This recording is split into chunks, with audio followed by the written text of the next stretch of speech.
আবারও পুরোনো ব্যাংক দখলকারী চক্রের দৃষ্টি ব্যাংকটির দিকে পড়েছে।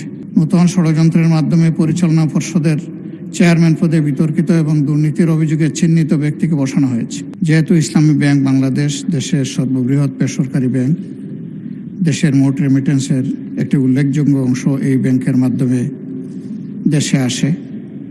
যেহেতু তৎকালীন ফ্যাসিবাদী সরকারের অব্যাহত অপপ্রচার এবং কর্মকর্তা কর্মচারীদের রাজনৈতিক হয়রানি সত্ত্বেও 2016 সালে ব্যাংকটি 447 কোটি টাকারও বেশি মুনাফা অর্জন করে। সে সময় খেলাপি বিনিয়োগের হার ছিল মাত্র 4%। কিন্তু পরবর্তীতে ফ্যাসিবাদী সরকার নজিরবিহীন উপায়ে ব্যাংকটির নিয়ন্ত্রণ দখল করে এবং ব্যাংক লুটপাট ও অনিয়মের মাধ্যমে শুধু এই ব্যাংকেই নয়, দেশের সামগ্রিক অর্থনীতিকে মারাত্মকভাবে ক্ষতিগ্রস্ত করে।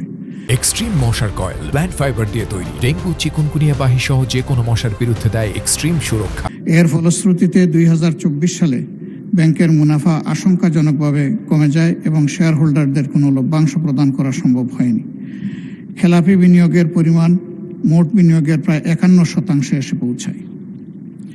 যেহেতু ফ্যাসিবাদ পরবর্তী সময়ে ব্যাংকটি ধীরে ধীরে ঘুরে দাঁড়াতে শুরু করে এবং গ্রাহকদের আস্থা পুনরুদ্ধারের পথে অগ্রসর হচ্ছিল, 1 বছরের ব্যবধানে ব্যাংকের মুনাফা 108 কোটি টাকা থেকে বেড়ে 137 কোটিতে উন্নীত হয়।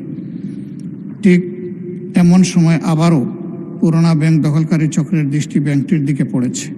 নূতন ষড়যন্ত্রের মাধ্যমে পরিচালনা পর্ষদের চেয়ারম্যান পদে বিতর্কিত এবং দুর্নীতির অভিযোগে চিহ্নিত ব্যক্তিকে বসানো হয়েছে। একই সঙ্গে ব্যবস্থাপনায় অযৌক্তিক ও অন্যায় হস্তক্ষেপের মাধ্যমে ব্যবস্থাপনা পরিচালক মাননীয় বিরোধী দলের নেতা, আপনি তো পরে আবার বলতে পারবেন। এই পর্যায়ে সংক্ষিপ্ত করে পরে আবার বলবেন। এতটুকুতেই রাখতে পারি। এই বিষয়ে আলোচনা হওয়া জরুরি বলে আমি মনে করি। আপনাকে সুযোগ দেওয়ার জন্য ধন্যবাদ।